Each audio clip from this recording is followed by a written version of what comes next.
ਸਤਿ ਸ਼੍ਰੀ ਅਕਾਲ। ਤੁਸੀਂ ਵੇਖ ਰਹੇ ਹੋ ਟੀਵੀ ਪੰਜਾਬ ਤੇ ਮੈਂ ਹਾਂ ਤੁਹਾਡੇ ਨਾਲ ਇੰਦਰਪ੍ਰੀਤ ਕੌਰ ਸੰਗੇੜਾ। ਖਬਰਾਂ ਦੇ ਇਸ ਬੁਲੇਟਿਨ ਵਿੱਚ ਤੁਹਾਡਾ ਸਵਾਗਤ ਹੈ। ਸਭ ਤੋਂ ਪਹਿਲਾਂ ਨਜ਼ਰ ਮਾਰਦੇ ਹਾਂ ਹੈਡਲਾਈਨਸ ਤੇ। ਇਮੀਗ੍ਰੇਸ਼ਨ ਬਾਰੇ ਆਈ ਜਾਣਕਾਰੀ। 4 ਸੂਬਿਆਂ ਨੇ ਕੱਟੇ ਡਰਾ। ਪੰਜਾਬਣ ਤੇ ਹਮਲੇ ਦਾ ਮਾਮਲਾ, ਪੁਲਿਸ ਨੇ ਕੀਤੀ ਕਾਰਵਾਈ। ਕਾਰਨੀਵਲ ਪਰੇਡ ਕਾਰਨ ਕੁਝ ਰਸਤੇ ਬੰਦ, ਰਸਤਿਆਂ ਰਾਹੀਂ ਨਾ ਆਉਣ ਦੀ ਸਲਾਹ। ਵਾਹਨ ਪਲਟਣ ਨਾਲ ਵਿਅਕਤੀ ਜ਼ਖਮੀ, ਪੁਲਿਸ ਕਰ ਰਹੀ ਹੈ ਮਾਮਲੇ ਦੀ ਜਾਂਚ। ਨਰਸਾਂ ਦੀਆਂ ਨੌਕਰੀਆਂ ਖਾਲੀ, ਮਰੀਜ਼ਾਂ ਨੂੰ ਹੋ ਰਹੀ ਪਰੇਸ਼ਾਨੀ। ਇਮੀਗ੍ਰੇਸ਼ਨ ਦੇ ਬਾਰੇ 4 ਸੂਬਿਆਂ ਤੋਂ ਜਾਣਕਾਰੀ ਸਾਹਮਣੇ ਆਈ। 4 ਸੂਬਿਆਂ ਵੱਲੋਂ ਡਰਾ ਕੱਢੇ ਗਏ, ਜਿਸ ਵਿੱਚ ਕਈ ਉਮੀਦਵਾਰਾਂ ਦੀ ਕਿਸਮਤ ਜਾਗੀ ਹੈ। ਦਰਅਸਲ ਇਹਨਾਂ ਸੂਬਿਆਂ ਵੱਲੋਂ PNP ਡਰਾ ਐਲਾਨ ਕੀਤੇ ਗਏ, ਜਿਸ ਵਿੱਚ ਕਈ ਉਮੀਦਵਾਰਾਂ ਨੂੰ ਇਨਵੀਟੇਸ਼ਨ ਹਾਸਲ ਹੋਏ। ਕੈਨੇਡਾ ਦੇ ਕਈ ਸੂਬਿਆਂ ਤੋਂ ਇਮੀਗ੍ਰੇਸ਼ਨ ਬਾਰੇ ਜਾਣਕਾਰੀ ਸਾਹਮਣੇ ਆਈ, ਜਿੱਥੇ ਡਰਾ ਤਹਿਤ ਕਈ ਉਮੀਦਵਾਰਾਂ ਨੂੰ ਇਨਵੀਟੇਸ਼ਨ ਮਿਲੇ ਨੇ। ਇਮੀਗ੍ਰੇਸ਼ਨ ਬਾਰੇ ਜਾਣਕਾਰੀ ਬ੍ਰਿਟਿਸ਼ ਕੋਲੰਬੀਆ, ਸਸਕੈਚੁਆਨ, ਮੈਨੀਟੋਬਾ ਤੇ ਓਨਟਾਰੀਓ ਸੂਬੇ ਤੋਂ ਆਈ, ਜਿੱਥੇ ਉਹਨਾਂ ਵੱਲੋਂ PNP ਡਰਾ ਦੇ ਨਤੀਜੇ ਸਾਂਝੇ ਕੀਤੇ ਗਏ ਹਨ। ਦੱਸ ਦਈਏ ਕਿ ਪਿਛਲੇ ਕੁਝ ਹਫ਼ਤਿਆਂ ਦੌਰਾਨ ਕੈਨੇਡਾ ਦੇ 4 ਸੂਬਿਆਂ ਵੱਲੋਂ ਪ੍ਰੋਵਿੰਸ਼ੀਅਲ ਨੋਮੀਨੇਸ਼ਨ ਪ੍ਰੋਗਰਾਮ ਦਾ ਐਲਾਨ ਕੀਤਾ ਗਿਆ, ਜਿਸ ਵਿੱਚ ਉਮੀਦਵਾਰਾਂ ਨੂੰ ਇਨਵੀਟੇਸ਼ਨ ਮਿਲੇ ਹਨ। ਸਸਕੈਚੁਆਨ ਸੂਬੇ ਵੱਲੋਂ 21 ਜੁਲਾਈ ਤੇ 28 ਜੁਲਾਈ ਨੂੰ ਸਸਕੈਚੁਆਨ ਇਮੀਗ੍ਰੈਂਟ ਨੋਮੀਨੀ ਪ੍ਰੋਗਰਾਮ ਦਾ ਐਲਾਨ ਕੀਤਾ ਗਿਆ। 21 ਜੁਲਾਈ ਨੂੰ ਜਿਹੜਾ ਡਰਾ ਕੱਢਿਆ ਗਿਆ, ਇਸ ਸਾਲ 2022 ਦਾ ਇੱਕ ਵੱਡਾ ਡਰਾ ਸੀ, ਜਿਸ ਵਿੱਚ 800 ਤੋਂ ਵੱਧ ਉਮੀਦਵਾਰਾਂ ਨੂੰ ਇਨਵੀਟੇਸ਼ਨ ਮਿਲੇ, ਜਾਣੀ ਕਿ 802 ਉਮੀਦਵਾਰਾਂ ਦੀ ਕਿਸਮਤ ਜਾਗੀ, ਜਿਨ੍ਹਾਂ ਨੂੰ ਪ੍ਰੋਵਿੰਸ਼ੀਅਲ ਨੋਮੀਨੇਸ਼ਨ ਵਾਸਤੇ ਅਪਲਾਈ ਕਰਨ ਦਾ ਮੌਕਾ ਦਿੱਤਾ ਗਿਆ। ਪ੍ਰੋਵਿੰਸ ਵੱਲੋਂ ਐਕਸਪ੍ਰੈਸ ਐਂਟਰੀ ਪ੍ਰੋਗਰਾਮ ਅਧੀਨ 797 ਸੱਦੇ ਦਿੱਤੇ ਗਏ। ਇਸ ਤੋਂ ਬਾਅਦ 28 ਜੁਲਾਈ ਨੂੰ ਜਿਹੜਾ ਡਰਾ ਕੱਢਿਆ ਗਿਆ, ਇਸ ਵਿੱਚ 748 ਉਮੀਦਵਾਰਾਂ ਨੂੰ ਪ੍ਰੋਵਿੰਸ਼ੀਅਲ ਨੋਮੀਨੇਸ਼ਨ ਵਾਸਤੇ ਅਪਲਾਈ ਕਰਨ ਦਾ ਮੌਕਾ ਦਿੱਤਾ ਗਿਆ। ਇਹਨਾਂ ਵਿੱਚੋਂ 400 ਤੋਂ ਵੱਧ ਸੱਦੇ ਆਕੂਪੇਸ਼ਨ ਇਨ ਡਿਮਾਂਡ ਕੈਟਾਗਰੀ ਤੇ 200 ਤੋਂ ਵੱਧ ਐਕਸਪ੍ਰੈਸ ਐਂਟਰੀ ਉਮੀਦਵਾਰਾਂ ਨੂੰ ਜਾਰੀ ਕੀਤੇ ਗਏ। ਇਹਨਾਂ ਸਾਰੀ ਕੈਟਾਗਰੀਜ਼ ਵਾਸਤੇ ਜ਼ਰੂਰੀ ਸੀ ਕਿ ਉਮੀਦਵਾਰਾਂ ਕੋਲ 68 ਅੰਕ ਹੋਣ। ਇਸ ਤੋਂ ਇਲਾਵਾ ਬ੍ਰਿਟਿਸ਼ ਕੋਲੰਬੀਆ ਸੂਬੇ ਵੱਲੋਂ ਵੀ ਪ੍ਰੋਵਿੰਸ਼ੀਅਲ ਨੋਮੀਨੇਸ਼ਨ ਪ੍ਰੋਗਰਾਮ ਦਾ ਐਲਾਨ ਕੀਤਾ ਗਿਆ। ਸੂਬੇ ਵੱਲੋਂ 26 ਜੁਲਾਈ ਨੂੰ British Columbia provincial nomination program ਐਲਾਨ ਕੀਤਾ ਗਿਆ, ਜਿਸ ਵਿੱਚ 183 ਉਮੀਦਵਾਰਾਂ ਨੂੰ ਪ੍ਰੋਵਿੰਸ਼ੀਅਲ ਨੋਮੀਨੇਸ਼ਨ ਵਾਸਤੇ ਅਪਲਾਈ ਕਰਨ ਦਾ ਮੌਕਾ ਦਿੱਤਾ ਗਿਆ। 147 ਉਮੀਦਵਾਰ ਜਨਰਲ ਡਰਾ ਵਿੱਚੋਂ ਸਨ, ਜਿਸ ਵਿੱਚ ਟੈਕ ਆਕੂਪੇਸ਼ਨ ਨੂੰ ਵੀ ਸ਼ਾਮਿਲ ਕੀਤਾ ਗਿਆ। ਇਹਨਾਂ ਉਮੀਦਵਾਰਾਂ ਵਾਸਤੇ ਜ਼ਰੂਰੀ ਸੀ ਕਿ ਉਹ ਬ੍ਰਿਟਿਸ਼ ਕੋਲੰਬੀਆ ਦੇ ਐਕਸਪ੍ਰੈਸ ਐਂਟਰੀ ਜਾਂ ਫਿਰ ਸਕਿੱਲਜ਼ ਇਮੀਗ੍ਰੇਸ਼ਨ ਕੈਟਾਗਰੀਜ਼ ਦੀਆਂ ਜ਼ਰੂਰਤਾਂ ਨੂੰ ਪੂਰਾ ਕਰਨ। ਉਮੀਦਵਾਰਾਂ ਲਈ ਡਰਾ ਤਹਿਤ 78 ਪੁਆਇੰਟਸ ਜ਼ਰੂਰੀ ਰਹੇ। ਇਸ ਤੋਂ ਇਲਾਵਾ 22 ਇਨਵੀਟੇਸ਼ਨ ਚਾਈਲਡਹੁੱਡ ਐਜੂਕੇਟਰਸ ਅਤੇ ਅਸਿਸਟੈਂਟਸ ਨੂੰ ਦਿੱਤੇ ਗਏ, ਜਿਸ ਵਾਸਤੇ ਉਹਨਾਂ ਨੂੰ 60 ਪੁਆਇੰਟਸ ਦੀ ਜ਼ਰੂਰਤ ਸੀ। 9 ਹੈਲਥ ਕੇਅਰ ਵਰਕਰਸ ਨੂੰ, ਜਿਸ ਵਾਸਤੇ ਉਹਨਾਂ ਨੂੰ 60 ਪੁਆਇੰਟਸ ਚਾਹੀਦੇ ਸਨ। ਬ੍ਰਿਟਿਸ਼ ਕੋਲੰਬੀਆ ਸੂਬੇ ਵੱਲੋਂ 14 ਜੁਲਾਈ ਨੂੰ BC PNP entrepreneur base category ਡਰਾ ਕੱਢਿਆ ਗਿਆ, ਜਿਸ ਵਿੱਚ ਕਈ ਉਮੀਦਵਾਰਾਂ ਨੂੰ ਇਨਵੀਟੇਸ਼ਨ ਮਿਲੇ। ਮੈਨੀਟੋਬਾ ਸੂਬੇ ਵੱਲੋਂ 28 ਜੁਲਾਈ ਨੂੰ ਮੈਨੀਟੋਬਾ ਪ੍ਰੋਵਿੰਸ਼ੀਅਲ ਨੋਮੀਨੇਸ਼ਨ ਪ੍ਰੋਗਰਾਮ ਦਾ ਐਲਾਨ ਕੀਤਾ ਗਿਆ, ਜਿਸ ਵਿੱਚ ਉਹਨਾਂ ਨੇ 355 ਸੱਦੇ ਜਾਰੀ ਕੀਤੇ। ਸਕਿਲਡ ਵਰਕਰਸ ਇਨ ਮੈਨੀਟੋਬਾ ਤਹਿਤ 299 ਸੱਦੇ ਦਿੱਤੇ ਗਏ ਤੇ ਸਕੋਰਸ ਦੀ ਜ਼ਰੂਰਤ 693 ਰਹੀ। ਸਕਿਲਡ ਵਰਕਰਸ ਓਵਰਸੀਜ਼ ਤਹਿਤ 15 ਸੱਦੇ ਜਾਰੀ ਕੀਤੇ ਗਏ ਤੇ ਘੱਟੋ ਘੱਟ 726 ਸਕੋਰਸ ਦੀ ਜ਼ਰੂਰਤ ਸੀ। ਇੰਟਰਨੈਸ਼ਨਲ ਐਜੂਕੇਸ਼ਨ ਸਟਰੀਮ ਅਧੀਨ 41 ਇਨਵੀਟੇਸ਼ਨ ਜਾਰੀ ਕੀਤੇ ਗਏ, ਪਰ ਇਸ ਵਾਸਤੇ ਕੋਈ ਵੀ ਸਕੋਰ ਦੀ ਜ਼ਰੂਰਤ ਨਹੀਂ ਸੀ। ਇਹਨਾਂ ਵਿੱਚੋਂ 56 ਉਹਨਾਂ ਨੂੰ ਸੱਦੇ ਮਿਲੇ ਜਿਨ੍ਹਾਂ ਦੀ ਪ੍ਰੋਫਾਈਲ ਐਕਸਪ੍ਰੈਸ ਐਂਟਰੀ ਸਿਸਟਮ ਵਿੱਚ ਸੀ। ਓਨਟਾਰੀਓ ਸੂਬੇ ਵੱਲੋਂ 27 ਜੁਲਾਈ ਨੂੰ ਓਨਟਾਰੀਓ ਇਮੀਗ੍ਰੈਂਟ ਨੋਮੀਨੀ ਪ੍ਰੋਗਰਾਮ ਦਾ ਐਲਾਨ ਕੀਤਾ ਗਿਆ ਤੇ ਨਾਲ ਹੀ ਉਹਨਾਂ ਵੱਲੋਂ ਰਿਫਿਊਜੀਆਂ ਵਾਸਤੇ ਵੀ ਖਾਸ ਪ੍ਰੋਗਰਾਮ ਚਲਾਇਆ ਗਿਆ। ਐਪਸਫੋਰਡ ਤੋਂ ਇੱਕ ਅਜਿਹਾ ਮਾਮਲਾ ਸਾਹਮਣੇ ਆਇਆ, ਜਿੱਥੇ ਪੰਜਾਬਣ ਔਰਤ ਦੇ ਉੱਪਰ ਹਮਲਾ ਕੀਤਾ ਗਿਆ। ਇਸ ਔਰਤ ਦੀ ਹਾਦਸੇ ਦੇ ਵਿੱਚ ਮੌਤ ਹੋ ਗਈ, ਜਿਸ ਤੋਂ ਬਾਅਦ ਪੁਲਿਸ ਨੇ ਇੱਕ ਪੰਜਾਬੀ ਖਿਲਾਫ ਹੀ ਕਾਰਵਾਈ ਕੀਤੀ ਹੈ। ਹੁਣ ਤੱਕ ਇਸ ਮਾਮਲੇ ਦੇ ਸੰਬੰਧ ਵਿੱਚ ਕੀ ਅਪਡੇਟ ਨਿਕਲ ਕੇ ਸਾਹਮਣੇ ਆਈ, ਤੁਹਾਡੇ ਨਾਲ ਇਸ ਖਬਰ ਵਿੱਚ ਸਾਂਝੀ ਕਰਾਂਗੇ। ਐਪਸਫੋਰਡ ਤੋਂ ਜਿਹੜਾ ਜਾਨਲੇਵਾ ਹਮਲੇ ਦਾ ਮਾਮਲਾ ਸਾਹਮਣੇ ਆਇਆ ਸੀ, ਉਸ ਬਾਰੇ ਪੁਲਿਸ ਵੱਲੋਂ ਕਾਰਵਾਈ ਕਰਦਿਆਂ ਅਪਡੇਟ ਸਾਂਝੀ ਕੀਤੀ ਗਈ ਹੈ। ਦੱਸ ਦਈਏ ਕਿ ਪੰਜਾਬੀ ਮੂਲ ਦੀ ਔਰਤ ਦੇ ਉੱਪਰ ਹਮਲੇ ਦਾ ਮਾਮਲਾ ਸਾਹਮਣੇ ਆਇਆ ਸੀ, ਜਿਸ ਤੋਂ ਬਾਅਦ ਪੰਜਾਬੀ ਦੇ ਉੱਪਰ ਹੀ ਚਾਰਜਸ ਲਗਾਉਣ ਦੀ ਗੱਲ ਸਾਹਮਣੇ ਆ ਰਹੀ ਹੈ। ਜੀ ਹਾਂ, ਐਪਸਫੋਰਡ ਵਿੱਚ ਇੱਕ ਜਾਨਲੇਵਾ ਹਮਲੇ ਦੀ ਘਟਨਾ ਵਾਪਰੀ, ਜਿਸ ਦੀ ਇੰਟੀਗ੍ਰੇਟਿਡ ਹੋਮਿਸਾਈਡ ਇਨਵੈਸਟੀਗੇਸ਼ਨ ਟੀਮ ਵੱਲੋਂ ਜਾਂਚ ਕੀਤੀ ਜਾ ਰਹੀ ਸੀ। ਆਈਹਿਟ ਵੱਲੋਂ ਪੀੜਤ ਔਰਤ ਦੀ ਪਹਿਚਾਣ ਸਾਂਝੀ ਕੀਤੀ ਗਈ। ਦਰਅਸਲ ਐਪਸਫੋਰਡ ਵਿੱਚ ਵੀਰਵਾਰ ਸ਼ਾਮ ਇੱਕ ਹਾਦਸਾ ਵਾਪਰਿਆ, ਜਿੱਥੇ 45 ਸਾਲ ਦੀ ਔਰਤ ਕਮਲਜੀਤ ਸੰਧੂ ਦੀ ਮੌਤ ਹੋ ਗਈ। ਆਈਹਿਟ ਵੱਲੋਂ ਜਾਣਕਾਰੀ ਦਿੱਤੀ ਗਈ ਹੈ ਕਿ ਮਾਮਲੇ ਵਿੱਚ 48 ਸਾਲਾ ਇੰਦਰਜੀਤ ਸੰਧੂ ਨੂੰ ਚਾਰਜ ਕੀਤਾ ਗਿਆ, ਜਿਸ ਉੱਪਰ ਫਰਸਟ ਡਿਗਰੀ ਕਤਲ ਦੇ ਚਾਰਜਸ ਲਗਾਏ ਗਏ ਹਨ। ਜਾਂਚ ਵਿੱਚ ਅਧਿਕਾਰੀਆਂ ਨੇ ਦੱਸਿਆ ਕਿ ਦੋਵਾਂ ਦੇ 2 ਬੱਚੇ ਹਨ ਜਿਨ੍ਹਾਂ ਦੀ ਉਮਰ 16 ਤੋਂ 21 ਸਾਲ ਦੇ ਵਿਚਕਾਰ ਦੱਸੀ ਗਈ। ਇਸ ਘਟਨਾ ਦੇ ਉੱਪਰ ਅਧਿਕਾਰੀਆਂ ਵੱਲੋਂ ਵੀ ਦੁੱਖ ਦਾ ਪ੍ਰਗਟਾਵਾ ਕੀਤਾ ਗਿਆ। ਇਸ ਬਾਰੇ ਐਬਸਫੋਰਡ ਪੁਲਿਸ ਡਿਪਾਰਟਮੈਂਟ ਨੇ ਕਿਹਾ ਕਿ ਵੀਰਵਾਰ ਸ਼ਾਮ 4:45 ਤੇ ਈਸਟ ਵਿਊ ਸਟਰੀਟ ਅਤੇ ਟੈਰੀ ਫੌਕਸ ਐਵਨਿਊ ਨੇੜੇ ਇੱਕ ਹਮਲੇ ਦੀ ਜਾਣਕਾਰੀ ਮਿਲੀ ਸੀ। ਜਿਸ ਵੇਲੇ ਉਹ ਮੌਕੇ ਤੇ ਪਹੁੰਚੇ ਤਾਂ ਉਹਨਾਂ ਦੇਖਿਆ ਕਿ ਇੱਕ 45 ਸਾਲ ਦੀ ਔਰਤ ਗੰਭੀਰ ਹਾਲਤ ਵਿੱਚ ਪਈ ਸੀ। ਇਸ ਔਰਤ ਨੂੰ ਬਚਾਉਣ ਦੀ ਕੋਸ਼ਿਸ਼ ਕੀਤੀ ਗਈ ਪਰ ਇਸਨੇ ਮੌਕੇ ਵਾਲੀ ਥਾਂ ਤੇ ਹੀ ਦਮ ਤੋੜ ਦਿੱਤਾ। ਕਾਰਨੀਵਲ ਪਰੇਡ ਦੇ ਬਾਰੇ ਤਾਜ਼ਾ ਜਾਣਕਾਰੀ ਸਾਹਮਣੇ ਆਈ, ਜਿੱਥੇ ਦੱਸਿਆ ਜਾ ਰਿਹਾ ਹੈ ਕਿ ਕੁਝ ਰਸਤੇ ਇਸ ਕਾਰਨੀਵਲ ਪਰੇਡ ਕਾਰਨ ਪ੍ਰਭਾਵਿਤ ਹੋ ਰਹੇ ਨੇ। ਟੋਰਾਂਟੋ ਪੁਲਿਸ ਵੱਲੋਂ ਇਸ ਬਾਰੇ ਟਵੀਟ ਵੀ ਕੀਤਾ ਗਿਆ, ਜਿੱਥੇ ਉਹਨਾਂ ਦੱਸਿਆ ਕਿ ਕਿਹੜੇ ਰਸਤਿਆਂ ਰਾਹੀਂ ਆਉਣ ਤੋਂ ਪਰਹੇਜ਼ ਕਰਨ ਦੀ ਜ਼ਰੂਰਤ ਹੈ। ਕਾਰਨੀਵਲ ਪਰੇਡ ਦੇ ਕਾਰਨ ਆਉਣ ਜਾਣ ਵਾਲਿਆਂ ਨੂੰ ਪਰੇਸ਼ਾਨੀ ਅਤੇ ਦੇਰੀ ਦਾ ਸਾਹਮਣਾ ਕਰਨਾ ਪੈ ਸਕਦਾ ਹੈ। ਟੋਰਾਂਟੋ ਪੁਲਿਸ ਵੱਲੋਂ ਹੁਣ ਇਸ ਬਾਰੇ ਖਾਸ ਅਪੀਲ ਕੀਤੀ ਗਈ ਹੈ, ਜਿੱਥੇ ਉਹਨਾਂ ਦੱਸਿਆ ਕਿ ਕਾਰਨੀਵਲ ਪਰੇਡ ਕਾਰਨ ਟ੍ਰੈਫਿਕ ਉੱਪਰ ਅਸਰ ਪੈਣ ਦੀ ਸੰਭਾਵਨਾ ਹੈ, ਜਿਸ ਤੋਂ ਬਾਅਦ ਉਹਨਾਂ ਨੇ ਡਰਾਈਵਰਸ ਨੂੰ ਅਪੀਲ ਕੀਤੀ ਹੈ ਕਿ ਇਹਨਾਂ ਰੂਟਸ ਰਾਹੀਂ ਆਉਣ ਤੋਂ ਪਰਹੇਜ਼ ਕਰਨ, ਕਿਉਂਕਿ ਨਹੀਂ ਤਾਂ ਉਹਨਾਂ ਨੂੰ ਲੰਬਾ ਇੰਤਜ਼ਾਰ ਵੀ ਕਰਨਾ ਪੈ ਸਕਦਾ ਹੈ। ਦੱਸ ਦਈਏ ਕਿ ਇਹ ਪਰੇਡ ਸਵੇਰੇ 10 ਵਜੇ ਸ਼ੁਰੂ ਹੋਈ ਅਤੇ ਸ਼ਾਮ 6 ਵਜੇ ਤੱਕ ਇਸੇ ਤਰ੍ਹਾਂ ਜਾਰੀ ਰਹਿਣ ਵਾਲੀ ਹੈ, ਜੋ ਕਿ ਐਗਜ਼ੀਬਿਸ਼ਨ ਪਲੇਸ ਤੇ ਹੋ ਰਹੀ ਹੈ। ਇੱਥੇ ਕਈ ਰਸਤਿਆਂ ਉੱਪਰ ਭੀੜ ਦਾ ਅਸਰ ਦੇਖਣ ਨੂੰ ਮਿਲ ਰਿਹਾ ਹੈ, ਜਿਸ ਤੋਂ ਬਾਅਦ ਟੋਰਾਂਟੋ ਪੁਲਿਸ ਵੱਲੋਂ ਹੁਣ ਖਾਸ ਜਾਣਕਾਰੀ ਦਿੱਤੀ ਗਈ। ਪੁਲਿਸ ਦਾ ਕਹਿਣਾ ਹੈ ਕਿ Dufferin Street, south of King Street West, Dowling Avenue, south of King Street West, Stadium Road, south of Lake Shore Boulevard West, Queens Quay West, west of Bathurst Street, Springhurst Avenue, east and west of Jameson Avenue ਅਤੇ Remembrance Drive ਦੇ ਆਸ-ਪਾਸ ਆਉਣ ਤੋਂ ਪਰਹੇਜ਼ ਕੀਤਾ ਜਾਵੇ। Colborne Lodge and west of Bathurst Street ਦੇ ਉੱਪਰ ਵਾਹਨਾਂ ਨੂੰ ਲੈ ਕੇ ਆਉਣ ਵਾਸਤੇ ਮਨਾਹੀ ਕੀਤੀ ਜਾ ਰਹੀ ਹੈ। ਮੋਟਰਸਾਈਕਲਿਸਟ ਨੂੰ ਪਹਿਲਾਂ ਹੀ ਪੁਲਿਸ ਦਾ ਕਹਿਣਾ ਹੈ ਕਿ ਉਹਨਾਂ ਨੂੰ ਆਪਣੀ ਯੋਜਨਾ ਸੋਚ ਸਮਝ ਕੇ ਬਣਾਉਣੀ ਪੈ ਸਕਦੀ ਹੈ, ਕਿਉਂਕਿ ਉਹਨਾਂ ਨੂੰ ਇੱਥੇ ਦੇਰੀ ਦਾ ਸਾਹਮਣਾ ਕਰਨਾ ਪੈ ਸਕਦਾ ਹੈ। ਟੋਰਾਂਟੋ ਪੁਲਿਸ ਵੱਲੋਂ ਟਵਿੱਟਰ ਦੇ ਉੱਪਰ ਸਾਰੀ ਜਾਣਕਾਰੀ ਸਾਂਝੀ ਕੀਤੀ ਗਈ ਹੈ ਕਿ ਕਿਹੜੇ ਰਸਤਿਆਂ ਉੱਪਰ ਰਸ਼ ਮਿਲ ਸਕਦਾ ਹੈ ਤੇ ਕਿਹੜੇ ਰਸਤਿਆਂ ਤੇ ਆਉਣ ਤੋਂ ਪਰਹੇਜ਼ ਕਰਨਾ ਚਾਹੀਦਾ ਹੈ। ਇਸ ਬਾਰੇ ਉਹਨਾਂ ਵੱਲੋਂ ਸਾਰੀ ਡਿਟੇਲ ਟਵਿੱਟਰ ਦੇ ਉੱਪਰ ਸਾਂਝੀ ਕੀਤੀ ਗਈ ਹੈ। ਇੱਕ ਵਾਹਨ ਦੀ ਟੱਕਰ ਰਾਹਗੀਰ ਨੂੰ ਲੱਗੀ ਹੈ। ਅਜਿਹਾ ਮਾਮਲਾ ਕੈਨੇਡਾ ਦੇ ਇੱਕ ਹਿੱਸੇ ਤੋਂ ਸਾਹਮਣੇ ਆਇਆ। ਪੁਲਿਸ ਇਸ ਸੰਬੰਧ ਵਿੱਚ ਕਾਰਵਾਈ ਕਰ ਰਹੀ ਹੈ। ਉਹਨਾਂ ਵੱਲੋਂ ਅਜੇ ਬਹੁਤੀ ਡਿਟੇਲ ਤਾਂ ਨਹੀਂ ਦਿੱਤੀ ਗਈ ਤੇ ਨਾ ਹੀ ਜੋ ਪੀੜਤ ਹੈ ਉਸ ਦੀ ਪਹਿਚਾਣ ਜਨਤਕ ਕੀਤੀ ਗਈ। ਟੋਰਾਂਟੋ ਤੋਂ ਇੱਕ ਅਜਿਹਾ ਮਾਮਲਾ ਸਾਹਮਣੇ ਆਇਆ ਜਿੱਥੇ ਗਲਤ ਡਰਾਈਵਿੰਗ ਦੇ ਚੱਲਦਿਆਂ ਇੱਕ ਰਾਹਗੀਰ ਨੂੰ ਟੱਕਰ ਲੱਗੀ ਹੈ ਤੇ ਉਸ ਦੀ ਟੱਕਰ ਲੱਗਣ ਕਾਰਨ ਮੌਤ ਹੋ ਗਈ। ਪੁਲਿਸ ਵੱਲੋਂ ਸਾਂਝੀ ਕੀਤੀ ਗਈ ਜਾਣਕਾਰੀ ਮੁਤਾਬਕ ਇਹ ਮਾਮਲਾ ਹਾਈਵੇ 401 ਅਤੇ 400 ਦੇ ਨੇੜੇ ਸਾਹਮਣੇ ਆਇਆ, ਜਿੱਥੇ ਇੰਪੇਅਰਡ ਡਰਾਈਵਿੰਗ ਦੇ ਚੱਲਦਿਆਂ ਇੱਕ ਵਿਅਕਤੀ ਦੀ ਮੌਤ ਹੋ ਗਈ। ਦੱਸ ਦਈਏ ਕਿ ਇਹ ਘਟਨਾ 3:35 ਦੇ ਕਰੀਬ ਵਿਲਸਨ ਐਵੀਨਿਊ ਵੈਸਟ ਅਤੇ ਕਲੇਸਨ ਰੋਡ ਦੇ ਨੇੜੇ ਵਾਪਰੀ ਹੈ। ਟੋਰਾਂਟੋ ਪੁਲਿਸ ਦੇ ਦੱਸਣ ਮੁਤਾਬਕ ਵਾਹਨ ਨੂੰ ਚਲਾਉਣ ਵਾਲਾ ਡਰਾਈਵਰ ਰਾਹਗੀਰ ਨੂੰ ਟੱਕਰ ਮਾਰ ਕੇ ਮੌਕੇ ਵਾਲੀ ਥਾਂ ਤੋਂ ਫਰਾਰ ਹੋ ਗਿਆ। ਜਿਸ ਵਿਅਕਤੀ ਵੱਲੋਂ ਰਾਹਗੀਰ ਨੂੰ ਟੱਕਰ ਮਾਰੀ ਗਈ ਹੈ ਉਸ ਦਾ ਨਾਮ ਤਾਂ ਜਨਤਕ ਨਹੀਂ ਕੀਤਾ ਗਿਆ, ਪਰ ਇਹ ਜ਼ਰੂਰ ਦੱਸਿਆ ਗਿਆ ਹੈ ਕਿ ਉਸ ਦੀ ਉਮਰ 42 ਸਾਲ ਦੇ ਕਰੀਬ ਹੈ ਤੇ ਉਸ ਨੂੰ ਕੁਝ ਸਮੇਂ ਬਾਅਦ ਪੁਲਿਸ ਵੱਲੋਂ ਲੋਕੇਟ ਕਰਦਿਆਂ ਉਸ ਉੱਪਰ ਚਾਰਜਸ ਵੀ ਲਗਾਏ ਗਏ। ਪੀੜਤ ਨੂੰ ਜ਼ਖਮੀ ਹਾਲਤ ਵਿੱਚ ਹਸਪਤਾਲ ਭਰਤੀ ਕਰਵਾਇਆ ਗਿਆ ਸੀ, ਪਰ ਇੱਥੇ ਉਸ ਨੂੰ ਮ੍ਰਿਤਕ ਐਲਾਨ ਕਰ ਦਿੱਤਾ ਗਿਆ।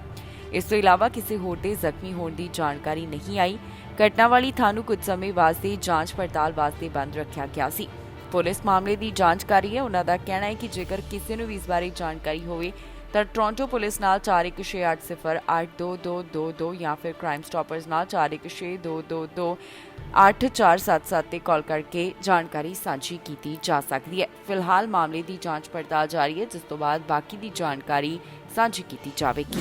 ਕਈ ਨਰਸਾਂ ਦੀਆਂ ਨੌਕਰੀਆਂ ਖਾਲੀ ਪਈਆਂ ਹਨ, ਜਿਸ ਬਾਰੇ ਸਟੈਟਿਸਟਿਕਸ ਕੈਨੇਡਾ ਵੱਲੋਂ ਜਾਣਕਾਰੀ ਦਿੱਤੀ ਗਈ। ਉਹਨਾਂ ਨੇ ਇੱਕ ਸੂਬੇ ਬਾਰੇ ਦੱਸਿਆ ਜਿੱਥੇ 4000 ਤੋਂ ਵੱਧ ਨੌਕਰੀਆਂ ਖਾਲੀ ਪਈਆਂ।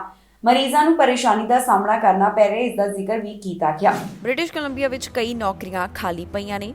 ਤਾਜ਼ਾ ਜਾਣਕਾਰੀ ਨਰਸਿੰਗ ਜੌਬਸ ਨਾਲ ਜੁੜੀ ਹੋਈ ਹੈ, ਜਿਸ ਵਿੱਚ 4000 ਤੋਂ ਵੱਧ ਨੌਕਰੀਆਂ ਖਾਲੀ ਪਈਆਂ ਹਨ। ਇਸ ਬਾਰੇ ਸਟੈਟਿਸਟਿਕਸ ਕੈਨੇਡਾ ਵੱਲੋਂ ਅੰਕੜਾ ਸਾਂਝਾ ਕੀਤਾ ਗਿਆ।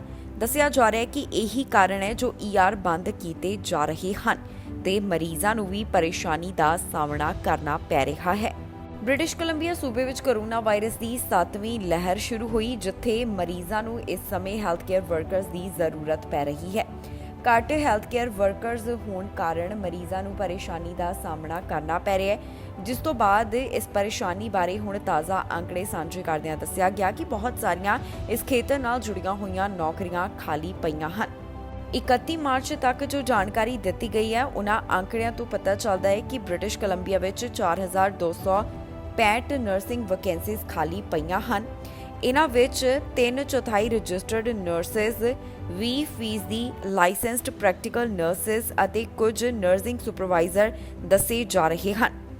2/3 ਖਾਲੀ ਨੌਕਰੀਆਂ ਮੈਟਰੋ ਵੈਨਕੂਵਰ ਫਰੇਜ਼ਰ ਵੈਲੀ ਦੇ ਵਿੱਚ ਦੱਸੀਆਂ ਜਾ ਰਹੀਆਂ ਨੇ। ਇਸ ਤੋਂ ਇਲਾਵਾ ਸਟੈਟਿਸਟਿਕਸ ਕੈਨੇਡਾ ਦੀ ਰਿਪੋਰਟ ਇਹ ਵੀ ਦੱਸਦੀ ਹੈ ਕਿ ਪੂਰੇ ਕੈਨੇਡਾ ਵਿੱਚ ਹੀ ਇਸ ਖੇਤਰ ਨਾਲ ਜੁੜੀਆਂ ਹੋਈਆਂ ਕਾਫੀ ਨੌਕਰੀਆਂ ਖਾਲੀ ਪਈਆਂ ਨੇ ਜਿਨ੍ਹਾਂ ਨੂੰ ਭਰਨਾ ਜ਼ਰੂਰੀ ਹੈ। ਵਾਹਨ ਪਲਟਣ ਦਾ ਇੱਕ ਮਾਮਲਾ ਸਾਹਮਣੇ ਆਇਆ। ਵਾਹਨ ਪਲਟਣ ਕਾਰਨ ਇੱਕ ਵਿਅਕਤੀ ਜ਼ਖਮੀ ਹੋ ਗਿਆ ਜਿਸ ਨੂੰ ਹਸਪਤਾਲ ਵਿੱਚ ਭਰਤੀ ਕਰਵਾਇਆ ਗਿਆ। ਪੁਲਿਸ ਮਾਮਲੇ ਦੀ ਜਾਂਚ ਕਰ ਰਹੀ ਹੈ। ਉਹਨਾਂ ਵੱਲੋਂ ਪੀੜਤ ਦਾ ਨਾਮ ਜਨਤਕ ਨਹੀਂ ਕੀਤਾ ਗਿਆ। ਡੌਨ ਵੈਲੇ ਪਾਰਕਵੇ ਤੋਂ ਇੱਕ ਵਾਹਨ ਪਲਟਣ ਦੇ ਬਾਰੇ ਜਾਣਕਾਰੀ ਸਾਹਮਣੇ ਆ ਰਹੀ ਹੈ ਜਿੱਥੇ ਡਰਾਈਵਰ ਨੂੰ ਜ਼ਖਮੀ ਹਾਲਤ ਵਿੱਚ ਹਸਪਤਾਲ ਭਰਤੀ ਕਰਵਾਇਆ ਗਿਆ। ਇੱਥੇ ਇੱਕ ਵਾਹਨ ਹਾਦਸੇ ਦਾ ਸ਼ਿਕਾਰ ਹੋਇਆ ਜਿਸ ਬਾਰੇ ਪੁਲਿਸ ਵੱਲੋਂ ਜਾਣਕਾਰੀ ਸਾਂਝੀ ਕੀਤੀ ਗਈ ਹੈ। ਅਧਿਕਾਰੀਆਂ ਦਾ ਕਹਿਣਾ ਹੈ ਕਿ ਇਹ ਮਾਮਲਾ 30 ਜੁਲਾਈ ਨੂੰ 1 ਵਜੇ ਦੇ ਕਰੀਬ ਲਾਰੈਂਸ ਐਵਨਿਊ ਈਸਟ ਨੇੜੇ ਵਾਪਰਿਆ। ਟੋਰਾਂਟੋ ਪੁਲਿਸ ਦੇ ਦੱਸਣ ਮੁਤਾਬਕ ਵਾਹਨ ਇੱਥੇ ਪਲਟ ਗਿਆ ਜਿਸ ਦੇ ਕਾਰਨ ਡਰਾਈਵਰ ਨੂੰ ਸੱਟਾਂ ਆਈਆਂ। ਪੁਲਿਸ ਦਾ ਕਹਿਣਾ ਹੈ ਕਿ ਪੈਰਾਮੈਡਿਕਸ ਜਦੋਂ ਘਟਨਾ ਵਾਲੀ ਥਾਂ ਦੇ ਉੱਪਰ ਪਹੁੰਚੇ ਤਾਂ ਉਹਨਾਂ ਦੇਖਿਆ ਕਿ ਇੱਥੇ ਜ਼ਖਮੀ ਹਾਲਤ ਵਿੱਚ ਪੀੜਤ ਪਿਆ ਸੀ। ਉਸ ਨੂੰ ਤੁਰੰਤ ਹਸਪਤਾਲ ਭਰਤੀ ਕਰਵਾਇਆ ਗਿਆ। ਦੱਸਿਆ ਜਾ ਰਿਹਾ ਹੈ ਕਿ ਇਸ ਸਮੇਂ ਡਰਾਈਵਰ ਦੀ ਹਾਲਤ ਹਸਪਤਾਲ ਵਿੱਚ ਸਥਿਰ ਬਣੀ ਹੋਈ ਹੈ। ਜਿਹੜੀ ਥਾਂ ਤੇ ਹਾਦਸਾ ਵਾਪਰਿਆ ਉਸ ਨੂੰ ਕੁਝ ਸਮੇਂ ਵਾਸਤੇ ਬੰਦ ਰੱਖਿਆ ਗਿਆ। ਡਰਾਈਵਰ ਦੀ ਪਹਿਚਾਣ ਅਜੇ ਜਨਤਕ ਨਹੀਂ ਕੀਤੀ ਗਈ। ਪੁਲਿਸ ਵੱਲੋਂ ਹਾਦਸੇ ਦੇ ਕਾਰਨ ਪਤਾ ਲਗਾਉਣ ਦੀ ਕੋਸ਼ਿਸ਼ ਕੀਤੀ ਜਾ ਰਹੀ ਹੈ। ਉਨ੍ਹਾਂ ਕਿਹਾ ਕਿ ਜੇਕਰ ਕਿਸੇ ਨੂੰ ਵੀ ਇਸ ਬਾਰੇ ਜਾਣਕਾਰੀ ਹੋਵੇ ਤਾਂ ਟੋਰਾਂਟੋ ਪੁਲਿਸ ਨਾਲ ਜ਼ਰੂਰ ਸੰਪਰਕ ਕਰਨ।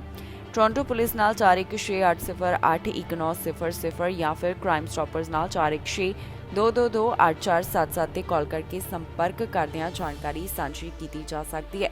ਫਿਲਹਾਲ ਮਾਮਲੇ ਦੀ ਜਾਂਚ ਪੜਤਾਲ ਜਾਰੀ ਹੈ ਜਿਸ ਤੋਂ ਬਾਅਦ ਬਾਕੀ ਦੀ ਜਾਣਕਾਰੀ ਸਾਂਝੀ ਕੀਤੀ ਜਾਵੇਗੀ। ਮੌਂਕੀਪੌਕਸ ਦੇ ਮਾਮਲਿਆਂ ਵਿੱਚ ਪਹਿਲਾਂ ਦੇ ਮੁਕਾਬਲੇ ਵਾਧਾ ਦਰਜ ਕੀਤਾ ਜਾ ਰਿਹਾ ਹੈ। ਤਾਜ਼ਾ ਜਾਣਕਾਰੀ ਓਨਟਾਰੀਓ ਸੂਬੇ ਤੋਂ ਸਾਹਮਣੇ ਆਈ ਜਿੱਥੇ ਦੱਸਿਆ ਜਾ ਰਿਹਾ ਹੈ ਕਿ ਹੁਣ ਤੱਕ 200 ਤੋਂ ਵੱਧ ਮਾਮਲਿਆਂ ਦੀ ਪੁਸ਼ਟੀ ਇੱਥੇ ਹੋ ਚੁੱਕੀ ਹੈ। ਮੌਂਕੀਪੌਕਸ ਵਾਇਰਸ ਦੇ ਮਾਮਲੇ ਜ਼ਿਆਦਾਤਰ ਟੋਰਾਂਟੋ ਨਾਲ ਸੰਬੰਧਿਤ ਦੱਸੇ ਜਾ ਰਹੇ ਨੇ ਜੋ ਕਿ ਹੁਣ ਤੱਕ ਦਰਜ ਕੀਤੇ ਗਏ। ਓਨਟਾਰੀਓ ਸੂਬੇ ਤੋਂ ਮੌਂਕੀਪੌਕਸ ਵਾਇਰਸ ਦੇ ਬਾਰੇ ਜਾਣਕਾਰੀ ਸਾਹਮਣੇ ਆਈ ਹੈ ਜਿੱਥੇ ਦੱਸਿਆ ਜਾ ਰਿਹਾ ਹੈ ਕਿ ਮੌਜੂਦਾ ਸਮੇਂ ਇੱਥੇ ਮੌਂਕੀਪੌਕਸ ਵਾਇਰਸ ਦੇ ਕਿੰਨੇ ਕੇਸਿਸ ਦਰਜ ਕੀਤੇ ਜਾ ਚੁੱਕੇ ਨੇ।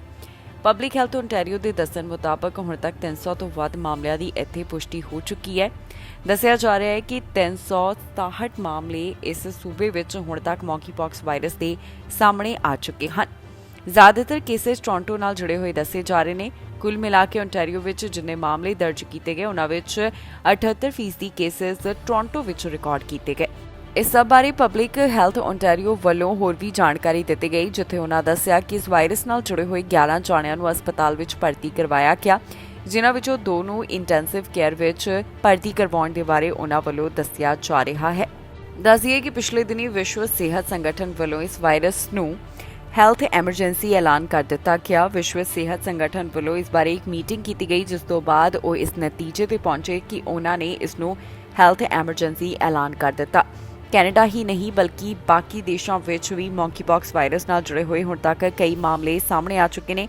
ਅਮਰੀਕਾ ਵਿੱਚ ਵੀ ਕੁਝ ਇਸ ਤਰ੍ਹਾਂ ਦੀ ਸਥਿਤੀ ਬਣੀ ਹੋਈ ਹੈ ਜਿੱਥੇ ਹੁਣ ਤੱਕ ਕਈ ਸੂਬਿਆਂ ਵਿੱਚ ਮੌਂਕੀਪੌਕਸ ਵਾਇਰਸ ਦੇ ਮਾਮਲੇ ਰਿਕਾਰਡ ਕੀਤੇ ਜਾ ਚੁੱਕੇ ਹਨ। ਕੈਨੇਡਾ ਦੇ ਸੂਬਿਆਂ ਤੋਂ ਇਹ ਵੀ ਜਾਣਕਾਰੀ ਸਾਹਮਣੇ ਆ ਰਹੀ ਹੈ ਕਿ ਮੌਂਕੀਪੌਕਸ ਵਾਇਰਸ ਦੇ ਖਿਲਾਫ ਇੱਥੇ ਵੈਕਸੀਨ ਵੀ ਲਗਾਈ ਜਾ ਰਹੀ ਹੈ ਜਿੱਥੇ ਦੱਸਿਆ ਜਾ ਰਿਹਾ ਹੈ ਕਿ ਕੌਣ ਇਹ ਵੈਕਸੀਨ ਹਾਸਲ ਕਰ ਸਕਦੇ ਨੇ। ਓਨਟਾਰੀਓ ਵਿੱਚ ਵੀ ਜਿਨ੍ਹਾਂ ਨੂੰ ਮੌਂਕੀਪੌਕਸ ਵਾਇਰਸ ਦਾ ਵੱਧ ਖਰਚਾ ਹੈ ਉਹਨਾਂ ਨੂੰ ਵੈਕਸੀਨ ਲਗਾਉਣ ਦੀ ਸ਼ੁਰੂਆਤ ਕਰ ਦਿੱਤੀ ਗਈ ਹੈ। ਹਾਦਸਾ ਵਾਪਰਿਆ। ਹਾਦਸੇ ਵਿੱਚ ਇੱਕ ਜ਼ਖਮੀ ਹੋਇਆ। ਪੁਲਿਸ ਮਾਮਲੇ ਦੀ ਜਾਂਚ ਕਰ ਰਹੀ ਹੈ। ਅਜੇ ਬਹੁਤੀ ਡਿਟੇਲ ਨਹੀਂ ਦਿੱਤੀ ਗਈ ਤੇ ਨਾ ਹੀ ਪੀੜਤ ਦੀ ਪਹਿਚਾਣ ਜਨਤਕ ਕੀਤੀ ਗਈ ਹੈ। ਨਾਰਥ ਯਾਰਕ ਵਿੱਚ ਹਾਦਸਾ ਵਾਪਰਿਆ। ਇਸ ਹਾਦਸੇ ਵਿੱਚ ਇੱਕ ਮੋਟਰਸਾਈਕਲਿਸਟ ਗੰਭੀਰ ਰੂਪ ਵਿੱਚ ਜ਼ਖਮੀ ਹੋਇਆ ਜਿਸ ਬਾਰੇ ਪੁਲਿਸ ਵੱਲੋਂ ਜਾਣਕਾਰੀ ਸਾਂਝੀ ਕੀਤੀ ਗਈ। ਪੁਲਿਸ ਦਾ ਕਹਿਣਾ ਹੈ ਕਿ ਇਹ ਮਾਮਲਾ 8:30 ਦੇ ਕਰੀਬ ਬਲੈਕ ਕ੍ਰੀਕ ਡਰਾਈਵ ਦੇ ਨੇੜਿਓਂ ਸਾਹਮਣੇ ਆਇਆ। ਪੁਲਿਸ ਦਾ ਕਹਿਣਾ ਹੈ ਕਿ ਜਿਸ ਵੇਲੇ ਇਹ ਹਾਦਸਾ ਵਾਪਰਿਆ ਉਸ ਦੌਰਾਨ ਮੋਟਰਸਾਈਕਲਿਸਟ ਆਪਣੇ ਵਾਹਨ ਤੋਂ ਹੇਠਾਂ ਡਿੱਗ ਗਿਆ। ਉਹ ਕਾਫੀ ਜ਼ਿਆਦਾ ਜ਼ਖਮੀ ਹੋਇਆ ਤੇ ਉਸ ਨੂੰ ਜ਼ਖਮੀ ਹਾਲਤ ਵਿੱਚ ਹਸਪਤਾਲ ਭਰਤੀ ਕਰਵਾਇਆ ਗਿਆ ਜਿੱਥੇ ਉਸ ਦੀ ਹਾਲਤ ਗੰਭੀਰ ਦੱਸੀ ਗਈ। ਫਿਲਹਾਲ ਪੁਲਿਸ ਵੱਲੋਂ ਇਸ ਮੋਟਰਸਾਈਕਲਿਸਟ ਦੀ ਪਹਿਚਾਣ ਜਨਤਕ ਨਹੀਂ ਕੀਤੀ ਗਈ ਤੇ ਨਾ ਹੀ ਉਹਨਾਂ ਵੱਲੋਂ ਇਸ ਮਾਮਲੇ ਬਾਰੇ ਬਹੁਤੀ ਡਿਟੇਲ ਅਜੇ ਦਿੱਤੀ ਗਈ ਹੈ। ਹਾਦਸੇ ਦੇ ਕਾਰਨ ਅਜੇ ਪੁਲਿਸ ਨੂੰ ਨਹੀਂ ਪਤਾ ਲੱਗ ਸਕੇ। ਇਹ ਕਾਰਨ ਉਹਨਾਂ ਵੱਲੋਂ ਪਤਾ ਲਗਾਉਣ ਦੀ ਕੋਸ਼ਿਸ਼ ਕੀਤੀ ਜਾ ਰਹੀ ਹੈ। ਪੁਲਿਸ ਦਾ ਕਹਿਣਾ ਹੈ ਕਿ ਉਹ ਮਾਮਲੇ ਦੀ ਜਾਂਚ ਪੜਤਾਲ ਕਰ ਰਹੇ ਨੇ। ਜੇਕਰ ਕਿਸੇ ਨੂੰ ਵੀ ਇਸ ਬਾਰੇ ਕੋਈ ਜਾਣਕਾਰੀ ਹੋਵੇ ਤਾਂ ਉਹਨਾਂ ਨਾਲ ਜ਼ਰੂਰ ਸੰਪਰਕ ਕਰਕੇ ਜਾਣਕਾਰੀ ਸਾਂਝੀ ਕੀਤੀ ਜਾ ਸਕਦੀ ਹੈ। ਫਿਲਹਾਲ ਮਾਮਲੇ ਦੀ ਵਧੇਰੇ ਜਾਂਚ ਪੜਤਾਲ ਜਾਰੀ ਹੈ, ਜਿਸ ਤੋਂ ਬਾਅਦ ਪੁਲਿਸ ਵਿਭਾਗ ਵੱਲੋਂ ਬਾਕੀ ਦੀ ਡਿਟੇਲ ਸਾਂਝੀ ਕੀਤੀ ਜਾਏਗੀ। ਹੁਣ ਤੱਕ ਦੀ ਅਪਡੇਟ ਵਿੱਚ ਇਹਨਾਂ ਗੱਲਾਂ ਦਾ ਹੀ ਜ਼ਿਕਰ ਕੀਤਾ ਗਿਆ। ਨਿਊਯਾਰਕ ਵਿੱਚ ਐਮਰਜੈਂਸੀ ਦਾ ਐਲਾਨ ਕੀਤਾ ਗਿਆ। ਐਮਰਜੈਂਸੀ ਗਵਰਨਰ ਵੱਲੋਂ ਐਲਾਨ ਕੀਤੀ ਗਈ। ਦਰਅਸਲ ਮੌਂਕੀਪੌਕਸ ਵਾਇਰਸ ਦੇ ਮਾਮਲਿਆਂ ਨੂੰ ਧਿਆਨ ਵਿੱਚ ਰੱਖਦਿਆਂ ਇਸ ਐਮਰਜੈਂਸੀ ਦਾ ਐਲਾਨ ਕੀਤਾ ਗਿਆ। ਗਵਰਨਰ ਵੱਲੋਂ ਨਿਊਯਾਰਕ ਦੇ ਵਿੱਚ ਜੋ ਇਸ ਵਾਇਰਸ ਦੀ ਆਊਟਬ੍ਰੇਕ ਸਾਹਮਣੇ ਆਈ ਹੈ ਉਸ ਦਾ ਵੀ ਜ਼ਿਕਰ ਕੀਤਾ ਗਿਆ ਤੇ ਉਹਨਾਂ ਨੇ ਹਾਲਾਤਾਂ ਨੂੰ ਲੈ ਕੇ ਚਿੰਤਾ ਦਾ ਪ੍ਰਗਟਾਵਾ ਵੀ ਕੀਤਾ। ਨਿਊਯਾਰਕ ਦੀ ਗਵਰਨਰ ਵੱਲੋਂ ਮੌਂਕੀਪੌਕਸ ਵਾਇਰਸ ਨੂੰ ਡਿਜ਼ਾਸਟਰ ਐਮਰਜੈਂਸੀ ਦੱਸਿਆ ਗਿਆ। ਹੁਣ ਤੱਕ ਇੱਥੇ ਮੌਂਕੀਪੌਕਸ ਵਾਇਰਸ ਦੇ ਕਈ ਮਾਮਲੇ ਸਾਹਮਣੇ ਆ ਚੁੱਕੇ ਹਨ।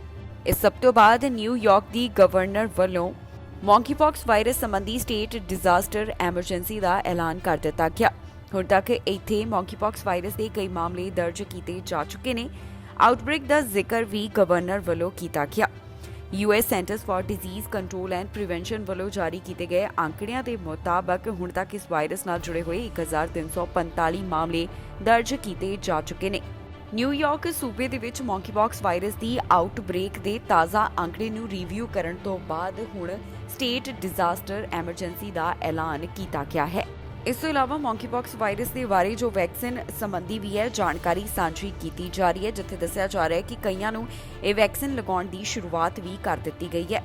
ਜ਼ਿਕਰਯੋਗ ਹੈ ਕਿ ਮੌਂਕੀਪੌਕਸ ਵਾਇਰਸ ਨਾਲ ਜੁੜੇ ਹੋਏ ਮਾਮਲੇ ਕਈ ਦੇਸ਼ਾਂ ਵਿੱਚ ਦਰਜ ਕੀਤੇ ਜਾ ਰਹੇ ਹਨ। ਕੈਨੇਡਾ ਵਿੱਚ ਵੀ ਹੁਣ ਤੱਕ ਇਸ ਨਾਲ ਜੁੜੇ ਹੋਏ ਕਈ ਮਾਮਲਿਆਂ ਦੀ ਪੁਸ਼ਟੀ ਹੋ ਚੁੱਕੀ ਹੈ ਤੇ ਇਸ ਤਰ੍ਹਾਂ ਦੀ ਸਥਿਤੀ ਜਿਹੜੀ ਹੈ ਉਹ ਅਮਰੀਕਾ ਵਿੱਚ ਵੀ ਬਣੀ ਹੋਈ ਹੈ। ਕਈ ਥਾਵਾਂ ਤੇ ਕਾਫੀ ਜ਼ਿਆਦਾ ਮੌਂਕੀਪੌਕਸ ਵਾਇਰਸ ਦੇ ਮਾਮਲੇ ਦਰਜ ਕੀਤੇ ਜਾ ਚੁੱਕੇ ਨੇ। ਨਿਊਯਾਰਕ ਵਿੱਚ ਵੀ ਇਸ ਤਰ੍ਹਾਂ ਦੇ ਹਾਲਾਤਾਂ ਨੂੰ ਧਿਆਨ ਵਿੱਚ ਰੱਖਦਿਆਂ ਗਵਰਨਰ ਵੱਲੋਂ ਤਾਜ਼ਾ ਜਾਣਕਾਰੀ ਸਾਂਝੀ ਕਰਦਿਆਂ ਐਮਰਜੈਂਸੀ ਬਾਰੇ ਦੱਸਿਆ ਹੈ। ਰਾਸ਼ਟਰਪਤੀ ਜੋ ਬਾਈਡਨ ਪਿਛਲੇ ਦਿਨੀ ਕੋਰੋਨਾ ਵਾਇਰਸ ਦੀ ਲਪੇਟ ਵਿੱਚ ਆਏ, ਫਿਰ ਉਹਨਾਂ ਦਾ ਕੋਰੋਨਾ ਟੈਸਟ ਨੈਗੇਟਿਵ ਆਇਆ ਤੇ ਹੁਣ ਇੱਕ ਵਾਰ ਫਿਰ ਤੋਂ ਉਹ ਕੋਰੋਨਾ ਵਾਇਰਸ ਪੋਜ਼ਿਟਿਵ ਪਾਏ ਗਏ ਹਨ। ਬਾਈਡਨ ਦੀ ਜੋ ਹਾਲਤ ਹੈ ਉਸ ਬਾਰੇ ਡਾਕਟਰਾਂ ਵੱਲੋਂ ਜਾਣਕਾਰੀ ਦਿੱਤੀ ਗਈ, ਜਿੱਥੇ ਉਹਨਾਂ ਦੱਸਿਆ ਕਿ ਬਾਈਡਨ ਨੂੰ ਇਸ ਸਮੇਂ ਜ਼ਿਆਦਾ ਲੱਛਣ ਨਹੀਂ ਹਨ ਜੋ ਕਿ ਕੋਰੋਨਾ ਵਾਇਰਸ ਦੇ ਨਾਲ ਜੁੜੇ ਹੋਏ ਨੇ ਤੇ ਇਹ ਵੀ ਦੱਸਿਆ ਜਾ ਰਿਹਾ ਹੈ ਕਿ ਉਹਨਾਂ ਦੀ ਸਿਹਤ ਵਿੱਚ ਸੁਧਾਰ ਹੈ।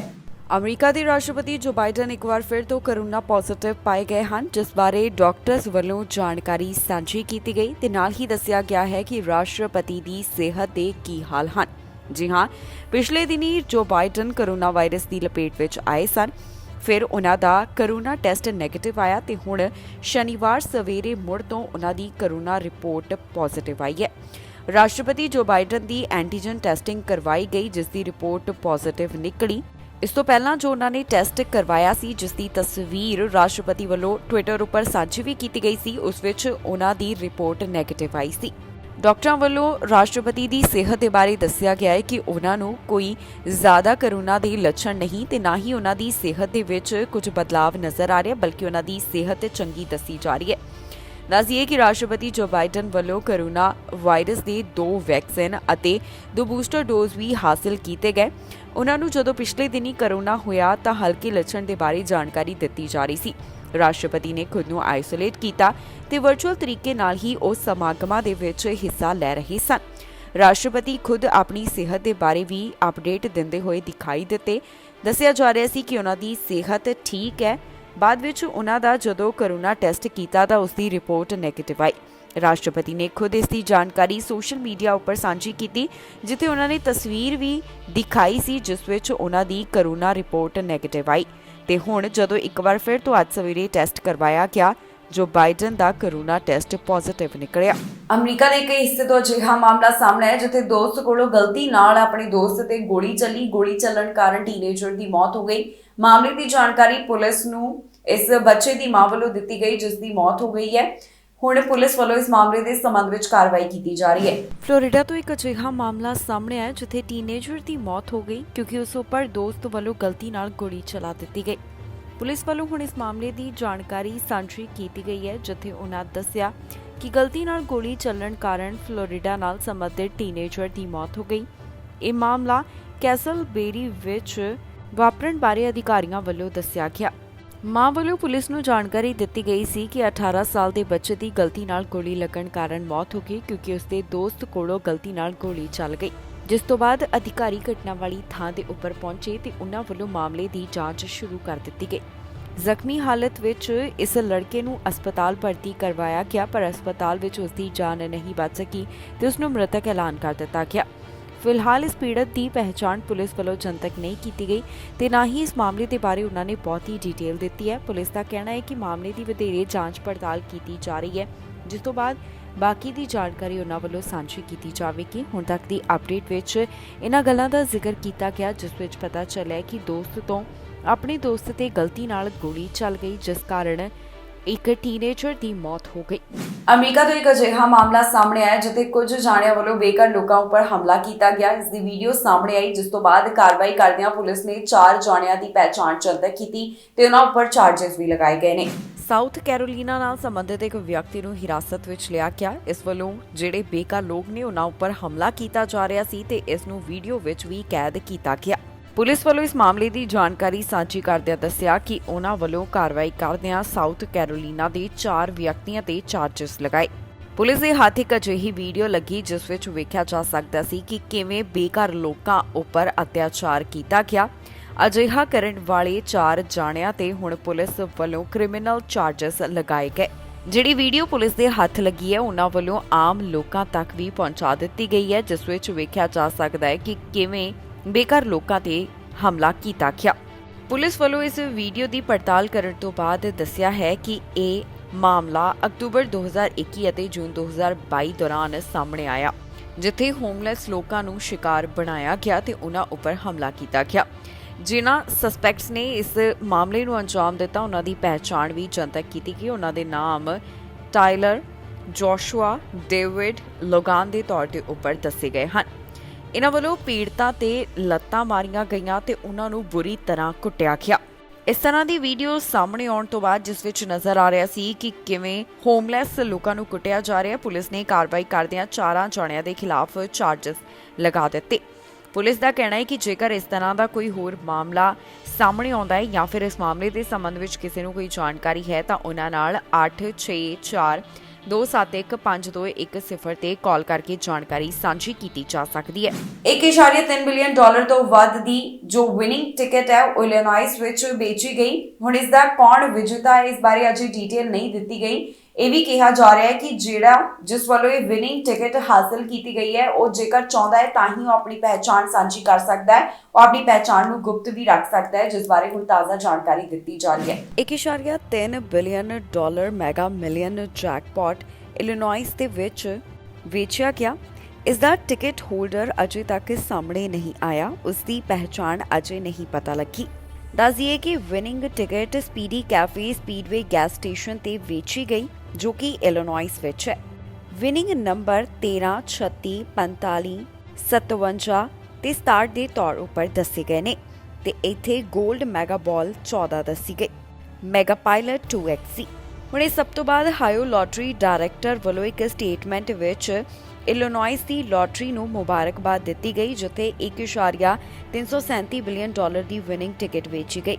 ਜਾਣਕਾਰੀ ਮੁਤਾਬਕ ਦੱਸਿਆ ਜਾ ਰਿਹਾ ਹੈ ਕਿ ਜਿਸ ਵੱਲੋਂ ਇਹ ਲੋਟਰੀ ਜਿੱਤੀ ਗਈ ਹੈ ਉਸ ਦੀ ਪਹਿਚਾਣ ਤਾਂ ਹੀ ਜਨਤਕ ਕੀਤੀ ਜਾਏਗੀ ਜੇਕਰ ਉਹ ਅੱਗੇ ਆਉਣ ਦਾ ਫੈਸਲਾ ਕਰੇਗਾ। ਜ਼ਿਕਰਯੋਗ ਹੈ ਮੈਗਾ ਮਿਲੀਅਨ ਲੋਟਰੀ ਗੇਮ 45 ਸੂਬਿਆਂ ਵਿੱਚ ਖੇਡੀ ਗਈ, ਜਿਸ ਵਿੱਚ ਵਾਸ਼ਿੰਗਟਨ DC ਅਤੇ US ਵਰਜਿਨ ਆਈਲੈਂਡ ਸ਼ਾਮਿਲ ਹੈ।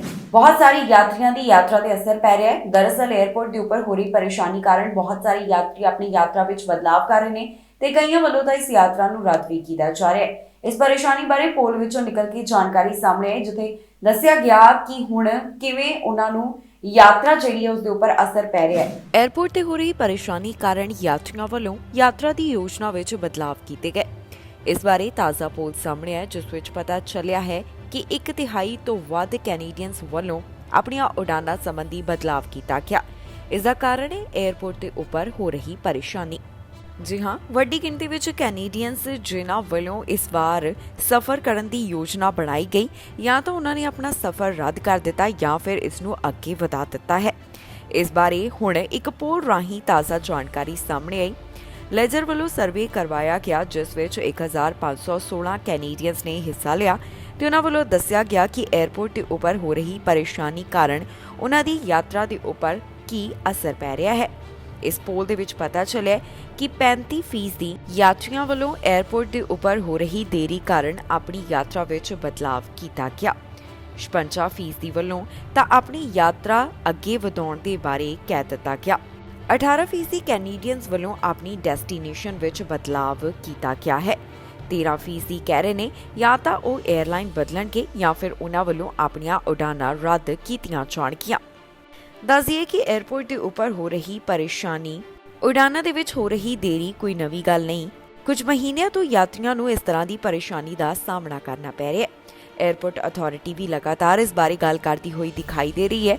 ਟਰਾਂਸਪੋਰਟ ਮੰਤਰੀ ਵੱਲੋਂ ਵੀ ਕਿਹਾ ਗਿਆ ਕਿ ਉਹਨਾਂ ਦੀ ਸਰਕਾਰ ਵੱਲੋਂ ਹੁਣ ਕਈ ਤਰ੍ਹਾਂ ਦੇ ਕਦਮ ਚੁੱਕੇ ਜਾ ਰਹੇ ਨੇ ਤਾਂ ਕਿ ਜਲਦ ਤੋਂ ਜਲਦ ਇਸ ਪਰੇਸ਼ਾਨੀ ਦਾ ਨਿਪਟਾਰਾ ਕਰ ਲਿਆ ਜਾਵੇ।